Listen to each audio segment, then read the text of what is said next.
Ladies and gentlemen, thank you once again for coming back to yet another hot seat.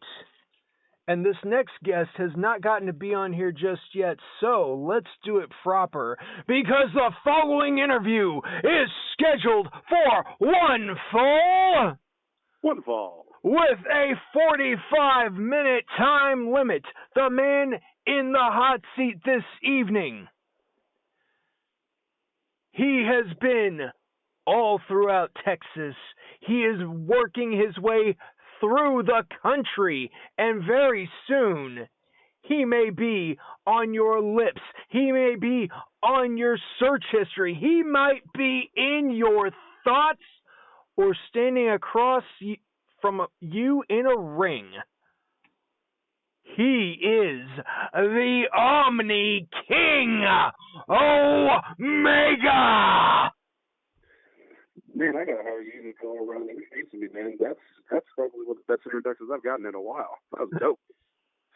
Hey, I mean, the first thing about it, when you're on the stick, you got to make everyone look good. Hey, you're right about that, man. But it's great to be here, man. Appreciate you having me on. Hey, thank you for taking time out of your busy schedule for this. Hey, no problem, man. No problem. But I got to say, it has been a week here. What about you? What is your? I mean, you just got done. Was it defending your title, defending your name? Like what was going on? I was only able to get a little bit here, and my interns aren't the most reliable because what are you gonna do? Fire them? I mean, people got to work from the bottom and work their way up, brother. So just have a little patience. But no, I'm the sore North American heavyweight champion up in Dallas, Texas, the DFW area. And there was this TH Pet Punk Pitbull on Omega D that decided to come in from Kentucky or Memphis or some other rural state that doesn't have a very big population because everybody in the town is screwing each other. And he decided to come in and try to not only say that he was a better Omega than me, even though he's about 5.5 inches shorter than me in height and in pant size, but he's so he's on a diet. Yeah, sure. You can call him the Teeny Weeny diet. And then, he came in and I decided to beat the hell out of him. And so that's what I did. Unfortunately, this guy named MOD, Justin James, or Vanilla Gorilla, whatever he's calling himself now, he decided to interfere in my match and get me disqualified. Now, I retained my title, but it's my pride that took a hit. So I had to make a B in the middle of the ring beat. So I guess I'm going to have to resolve that on April 3rd, which is the next Source show. But as of right now, I'm just going to tell you right now that karma is a bitch. And Justin James, I will be seeing you very soon. Oh, wow. Okay.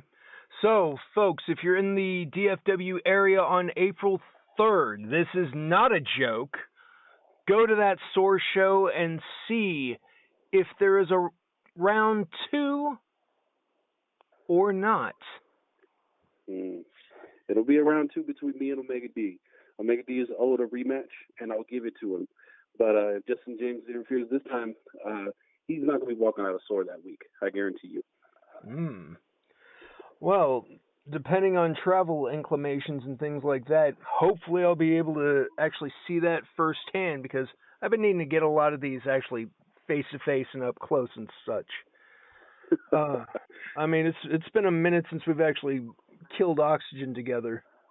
Yeah, man, it's been 2 years since I was at the AAPW show last, and I'll tell you what, man, this whole pandemic, I really hope people are okay and people are safe. I've lost a couple of friends during this pandemic due to the virus or whatever, whether they have medical conditions or what have you. I will tell you that my personal feeling is that I'm not going to live in fear of a virus. Viruses mutate. That's what they do, medically speaking. But for people who want to wear a mask, wear your mask, be safe. Texas is 100% open now. So for me, that just, I wear a mask because other people feel comfortable, and I have a pregnant fiance. So we're going to be bringing a little girl into the world in a few months. And congratulations on that. I do appreciate that. We'll be bringing a little girl into the world, and I want her to grow up in a world that's as close to possibly normal as possible. So, if you can, guys, get your vaccine shots if you need to. If you've already had it, then you already have the antibodies inside you. Just, for some of y'all trying to become germaphobes now, you didn't wash your ass or hands in the first place, so I don't see how it is that you guys can become so paranoid. But yeah, I would just everybody just be smart. If you feel sick, stay home. All right. But yeah, man, I'm ready to just have crowds again, brother. I really am. I'm just sick of all of this. I'm sick of it. Oh, I'm sure. I mean, with someone with your eloquence, only being able to jaw jack with 10 people in a room as opposed to a packed house has got to be frustrating. It is really frustrating because that the fans really do make wrestling 10 times better, because really the worst part about wrestling is the wrestling. If you really think about it, we give everybody a service to take their mind off of the rest of the world for however long they're there, 2 hours, 3 hours, whatever the show length is. And, they get to interact with us, because we're like, this is a sport of kings. It really is. And that's why I call myself the Omni King, because I am an all-knowing figure in the sport of kings. So with that dynamic being gone, it was down to 15 to 20% capacity. It's only 20, 30 people show up to shows, and just being able to jaw jack with some of those people. God, when it's more people and it's more spread out, you don't have to see the ugly as up close as you personally can. So, we just want to get all these other people back in here so we can spread the wealth a little bit. But you also have to admit that wrestling as a whole has found unique ways of evolving. I mean, remember back in the day, it was just carnival grappling and maybe a couple of punches here and there. In fact, over in the UK, depending on the actual quality of the individual, he might even be allowed to bring a chair leg in if he was taking on someone who was classically trained for 20 years by some Greek killer. Right. And that's the thing, too, right? Because between every sport, basketball, football, soccer, anything, it has to evolve in some form, shape, or capacity. With wrestling, it's evolved from being just some circus tent show to an actual spectacle in the grand stage of WrestleMania, or that terrible light show that they call Deathmatch at AEW. It's one of those things where I think in wrestling there are so many new and different types of ways to look at it. You have your comedy matches, you have the matches that are really more deathmatch stuff. You've got stuff that's more technical. Then you've got just a basic fight on your hands. You got this street match. You got the TLC spectacle, which I cannot wait to be in a TLC match one day. And then you've got your more dramatic humdrum stories.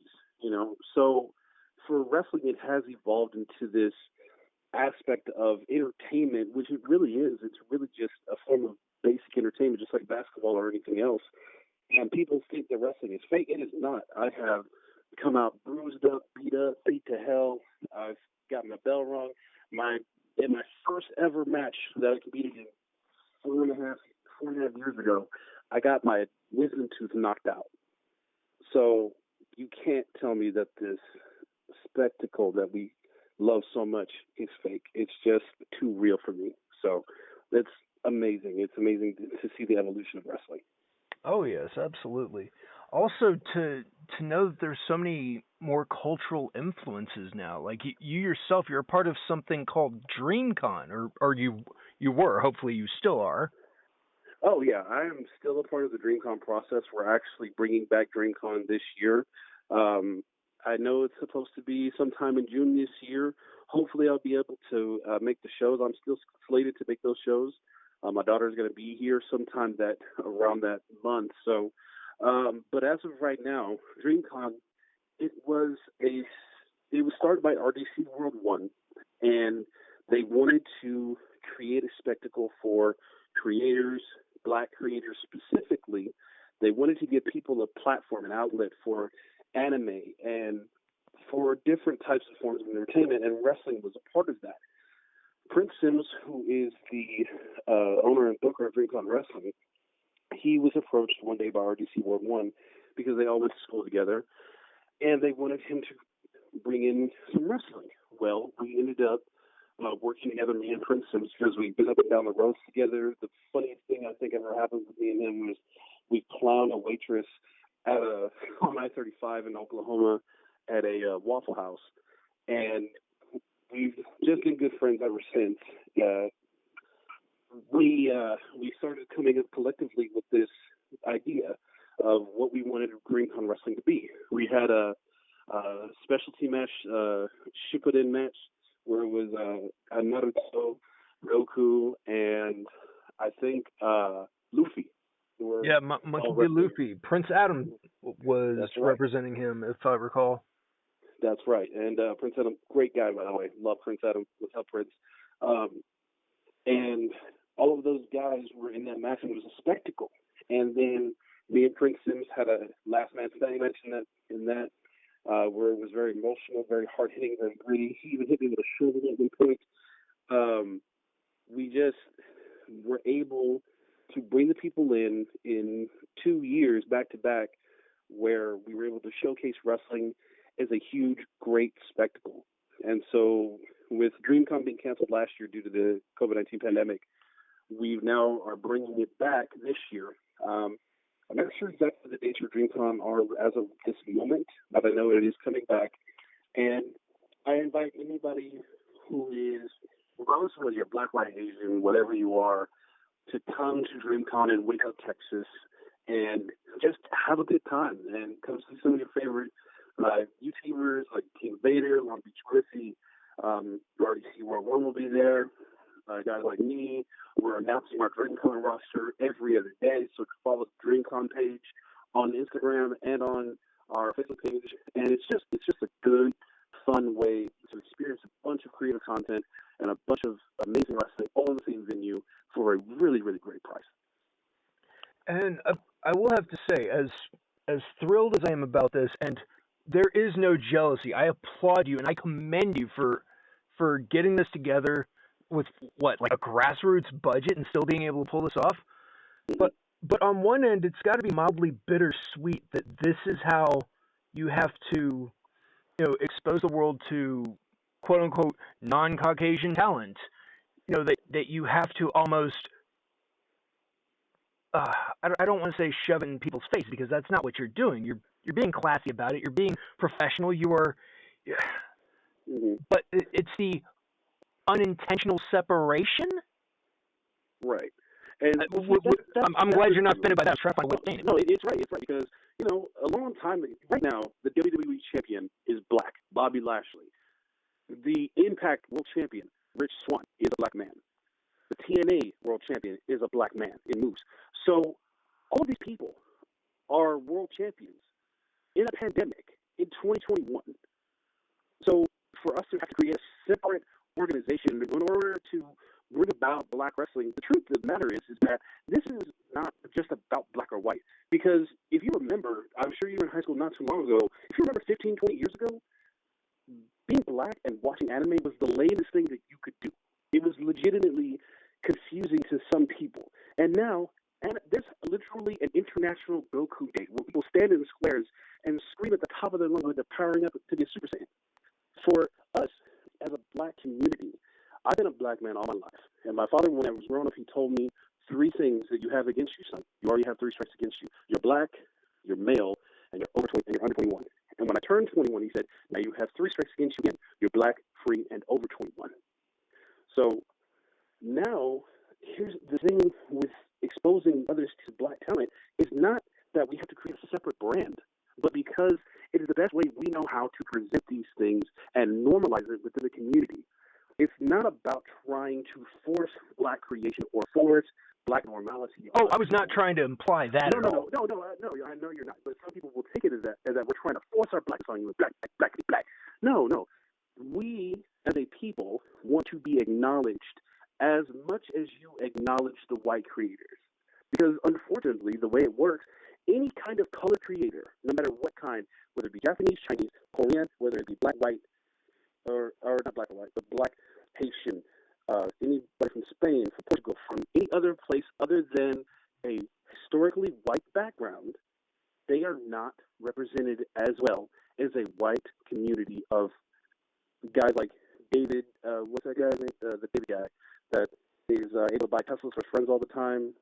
And there's there's just so many white creators that are given huge platforms that other content creators that are darker skinned than they are have to fight twice as hard or prove that they are not a liability as much in order to get those opportunities. So DreamCon, in a sense, is a platform that was created for more exclusively for Black creators, but it does not mean that those are the only people that should be there. Oh, I felt very welcome when I came in. I was dumbfounded with how close everyone was. It wasn't an us against the world. There was almost this underlying finally kind of thing. Like you said, 15 years ago, if a Black kid was watching Dragon Ball Z, he had to like hide out in his room and do it. And hopefully, if he made a reference, around his friends, either they didn't catch on or he got that one acknowledging nod, but you both kept your heads down, kind of thing. I mean, even for me, still like not putting down comics after the age of 8. I mean, clearly, probably not the same level of persecution, but believe me, my football team was not merciless, or was not merciful when they saw me with a Wizard magazine. Oh yeah, absolutely. It's the age of the nerd, because now people are starting to realize it's not about whether or not you like the content you watch. Is it respectable? Is it, there's some stuff. It's just off the wall. It's just crazy, But and it's trying to force itself on you. But when it comes to comic books, when it comes to anime, it gives people a sense of power. It gives them a sense of entertainment that they can't get from anywhere else. And it's okay for you to want to be those heroes.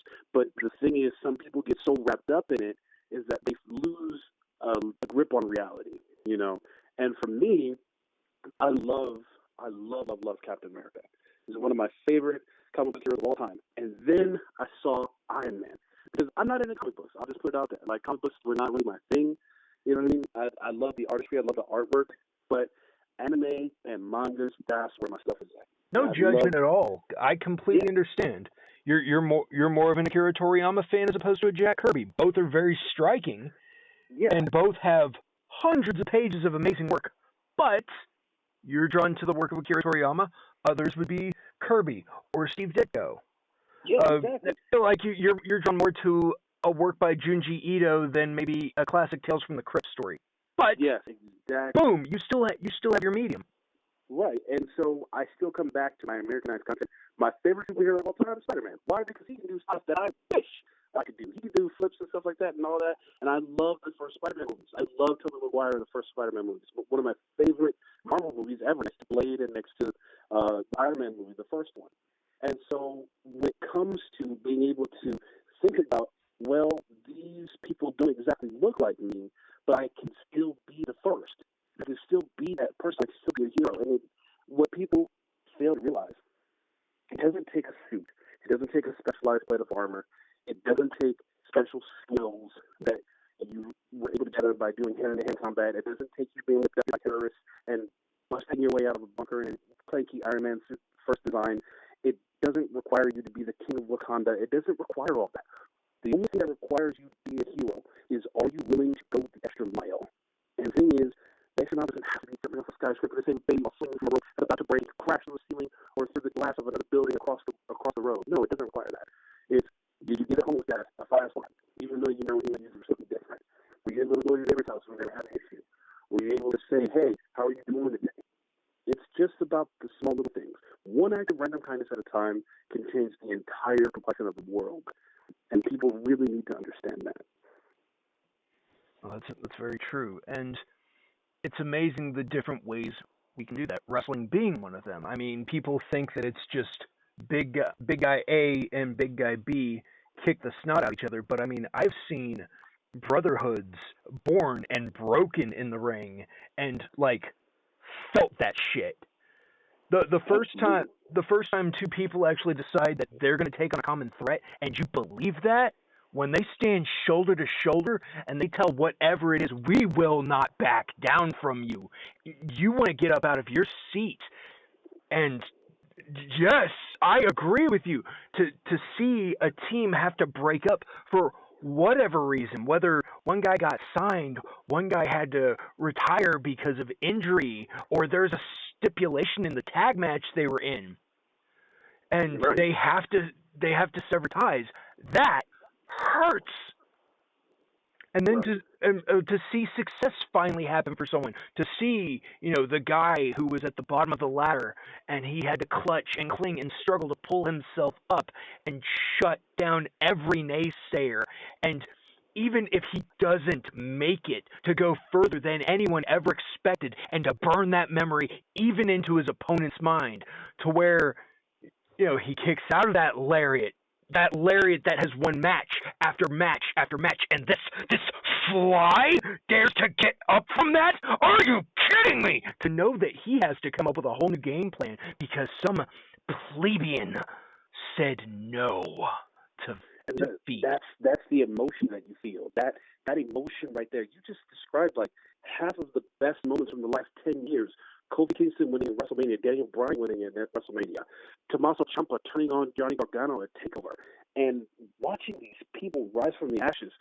The the one that probably sticks with me the most, my fondest memory, I think that really confirmed I really wanted to be in wrestling. The first was seeing The Rock for the first time in 1997, or 1998, walking down the ramp with the Nation of Domination. That was the first thing, because he was the first guy on TV to look like me. That was the first dude I recognized. I was like, I was like 3 years old. I was like, that guy looks like me. And the second one was 2002 Survivor Series, main event, the Elimination Chamber match, the very first one. Sean came out in those shitty brown tights. I don't know why. To this day, no one knows why. Everybody's like, dude, really brown? Like, God, I guess he was scared to hit the ground and poop himself, I guess, and show all the way back in the tights. Apparently, that was supposed to simulate leather, like leather chaps, like the gunfighters coming back. Yeah, well, it didn't work. But, my God, when that match was happening, you didn't care if he was out there in a G-string, because when he was doing that comeback, when he back-bodied Ross Triple H, and he gives him the perfect kick, and he rolls over perfectly and grabs his leg, and everybody in Madison Square Garden, after 4.5 years, after the worst back injury since Ric Flair fell out of the sky in '71 in a airplane, after he counts that 3, and Shawn Michaels wins the big gold belt, that memory will stay with me forever. I get goosebumps right now just thinking about that roar of the crowd, and I think for 10 seconds, people do not remember that it's a work. They don't care, because a guy crawled from oblivion, where his drug habit was so bad, he was able to find God, and he was able to bring his body back to peak performance levels, and on an already Hall of Fame-like career, add on more years and the best Elimination Chamber match to that point, because it was the only one, and the best finish in Survivor Series history. And it just makes you think about it. And you talk about bonds being forced, like Austin Bell, a guy that I went to war with in San Antonio for a year, great dude, out in Iowa now, living out in California now, going to Iowa. I'll see him soon. Now I got Prince Sims, who I started off with in a tournament that I actually won. Me and him were in the final together. He was beat up, I was beat to hell, and we both had an amazing match. He knocked out Human Tornado to get to that final. I knocked out the champion of that tournament, and Marcus Rashad, to get to that final. And then now I have my brothers in my stable and stuff. Tony Strong, JJ LeVay, and the Total PIMP and AAPW graduate, by the way. Those guys, I love those men. They're my stablemates. They're my crewmates. We hang all the time. I love them to death. And so those are the bonds. And one of these days, we're probably going to break up and not be a group anymore. But, man, I'll tell you, those guys, I trust those guys with everything in me. I trust those guys with my life. So when you talk about bonds being formed and excitement and enragement and just being able to grab a crowd and shake them and wake them up and say, hey, this is what's happening. It's happening right now. Oh, you know what? Actually, that's not happening right now. Sit back down. Wait. Just wait. And they wait with anticipation. They shake and they clap and they get into the match. And finally, when the finish happens, they're either really, really happy or really pissed off. And that is the listening reaction. That is what wrestlers live for. Because if they could put that in a needle and shoot it up, oh my God, the drug epidemic in America would be over tomorrow. So it's just amazing. Probably one of the few who could say it better than me. My God. I honestly believe wrestling is America's answer to Shakespearean theater. Like it's our that is truly when we get gussied up for the theater, is to go to the Cow Palace and the Sportatorium and watch the Von Erichs and the Freebirds destroy each other because, good God, man, nothing like it. Well, like Dusty Rhodes used to say, well, you know, baby, you got to understand something, baby. I understand something. When they go down there and they want to see the world champion, and whether it's Dusty Rhodes or Ric Flair or whether it's the Undertaker or Omega, and he goes down there and the people start cheering and cheering for him and jiving and moving and shaking and bumping everything. And then he comes up and he wins it to the people and the people scream. You got to understand that, my friend, is the American dream. That is living. So for me, that is Shakespearean theater at its finest. There's honestly nothing close to it except maybe a Chinese Peking opera. Which, once again, extravagant costumes, amazing soundtrack, and they kick really hard. Oh my God, dude! Oh. You tell me in a parallel world, Jackie Chan is not a multi-time wrestling champion. If Bruce Lee lives, he literally could probably have started UFC. Like, if he's alive today, he would be in every Hall of Fame. They were like, well, we never really had a fight. It's because nobody wanted to fight him. But the closest guy to him was Chuck Norris, and they already had their sparring before they did Return of the Dragon. Right, and even Chuck was like, he's so fast. And everybody's like, oh, well, you know, Bruce lost those fights. Yeah, because those guys outweighed him by 200 pounds almost. Bruce even said, if there's a guy that outweighs me by 100 pounds, I might lose that fight because of how big he is. He said, no amount of skill can outpower a guy who has the same amount of skill as you and size. So why do you think Game of Death looked so exciting when he took on Kareem Abdul-Jabbar? My God, and Kareem, he moves so agile for a dude that's 7 feet tall. My God.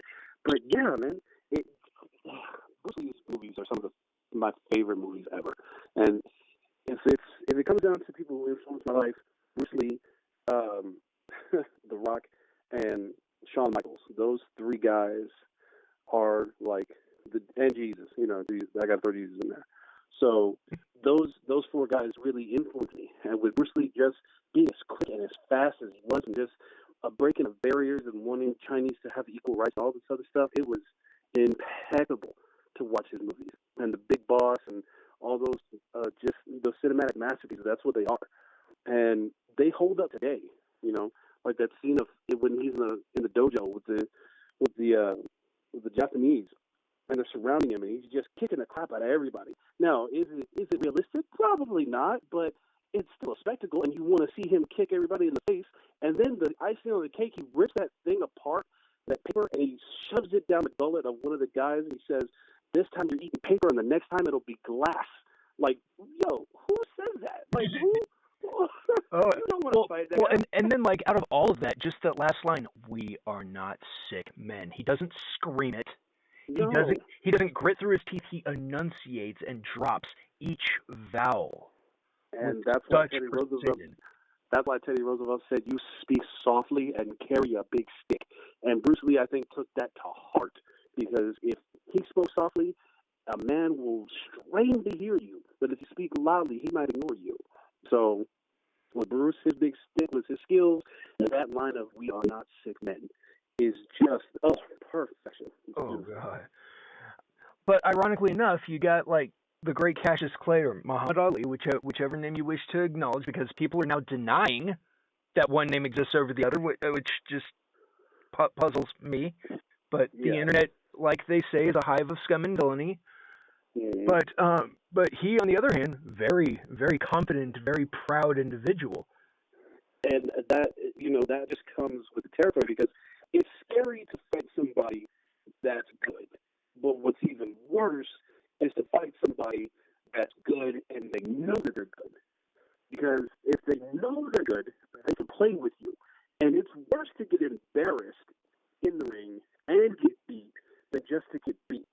So somebody that can play with you psychologically, which is like matches, if I can play with you psychologically and I can mess with you and I can twist you and contort you into ways that I want to do it, then you'll never have the mental advantage over me. That head pat you've done in the past, God, I'm just sitting there and I'm like, I want to knock his teeth out. Exactly, and you want to do it, but the thing is that I'm 350 pounds for almost 400, and I can move just as well as a cruiserweight. So that scares the piss out of people, and two, it angers people because they're like, I don't understand how he can do that, and it's mind over body. My body is still. I may look like a ton of fun, but underneath that, I work my ass off pretty hard.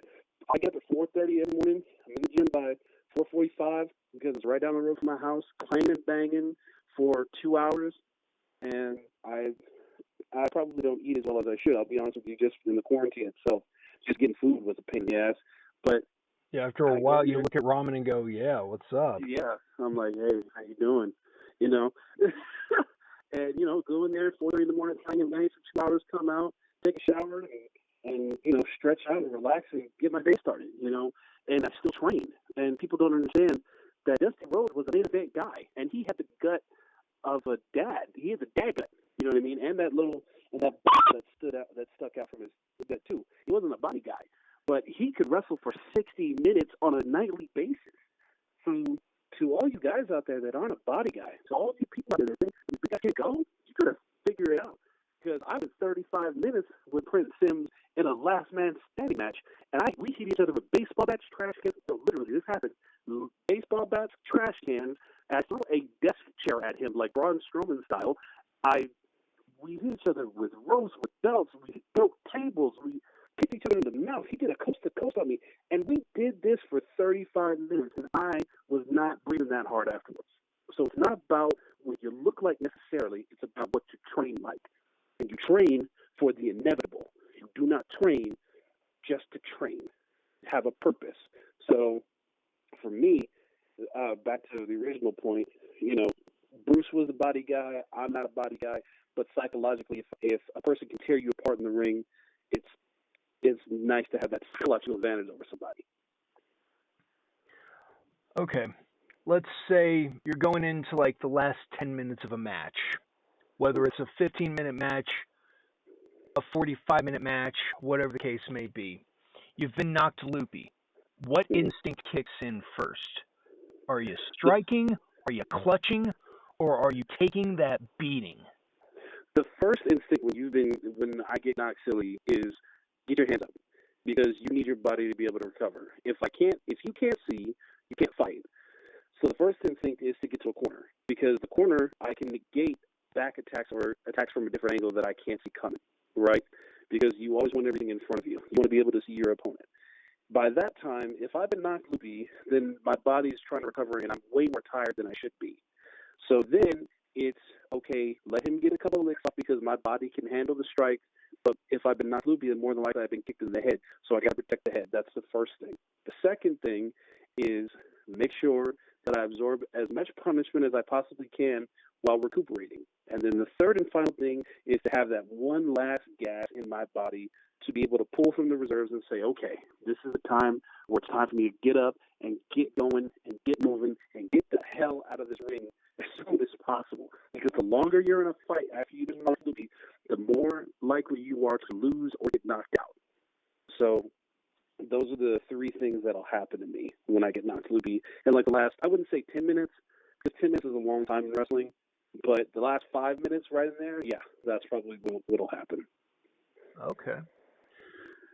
Is there a move or a style of move you wish you had in your arsenal that you don't now, or you haven't quite perfected yet? Like, are you trying to reinvent the spear? Are you working on a power bomb? Do you have a submission in mind that once you just know you've got that torque just right, you got their ass? Well, I studied Jeet Kune Do for about 7 years, and it's taught basically the art of fighting without fighting. Basically, it's making sure that you're able to move fluidly. My in-ring skill is not as fluid as I'd like it to be. It's not a Bret Hart level like I would like it to be. I want to be able to implement some of those movements in there, but the one submission that I really am working on is the Kimura lock. I love the Kimura. One, because I can wrap my legs around an opponent, and they can't go anywhere. And two, once you have control of a person's one arm, and you're tearing at the shoulder joint, the elbow joint, and the wrist joint if you need to, they're not going to be able to really do much.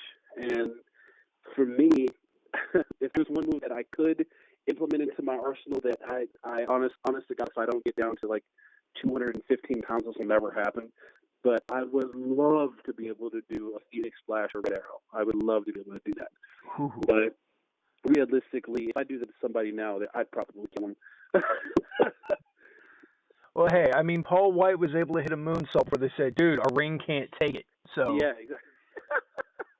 Yeah. So, no, that's true. Multiple people documented that. Yeah, and they were like, yo, he's 500 pounds, but dude, he can use like a cruiserweight. That's scary, And with the implementation and with Keith Lee kind of paving the way for big guys like me to be able to move that way, I think, honest to God, I think it's one of those things where it's just like, you know what, I don't have to do all that stuff in order to, one, to get over, and two, to hurt my opponent.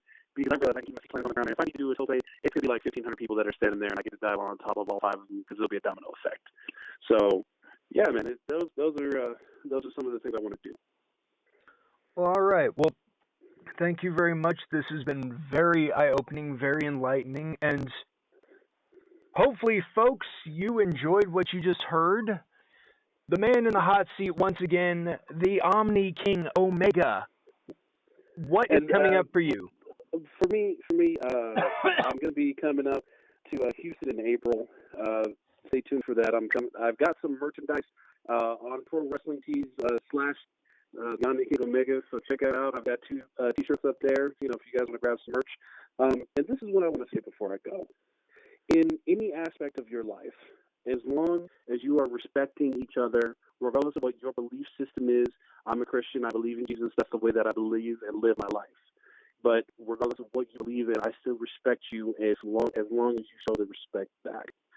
So respect each other, love each other, and remember, God loves you, I love you. If you feel as though you're having some issues and you're not able to cope with them and you're thinking about ending your own life, remember, this world is better off with you in it. And I cannot stress it enough. I love you. Please be safe. Please be careful. And I cannot wait to see all of you again really, really soon. Well, that's going to wrap up another hot seat. As I said before, the man tonight was the Omni King Omega. Remember to like, share, and subscribe. Ring that bell to stay notified. And if there's anyone you want to see in the hot seat, you leave a comment down below. And please, no dating sites. I get enough of that BS anyway. What about you? Who would you like to show up on the hot seat sometime soon? Oh, man. Unstoppable, bro. You got to get on the Texas legend, the guy that is probably paved the way for a lot of black wrestlers today in Texas, the total PIMP, total pimp. That's who I want to see on here, man. Well, all right. I will do my damnedest to try and get him on there. In fact, how about this, folks? If you can get this to 500 views, this particular one, I will get Pimp on here. I will get Total PIMP on the hot seat. If we can get 500 for this one alone. Y'all go ahead and share it. And like and subscribe. Hit the notification bell, baby. Come on, y'all do it for Jake Hall, that little weasel monkey head ass boy. Y'all can do it for this man. This is my boy right here. This is the guy. Well, once again, this has been the hot seat, and it is now out.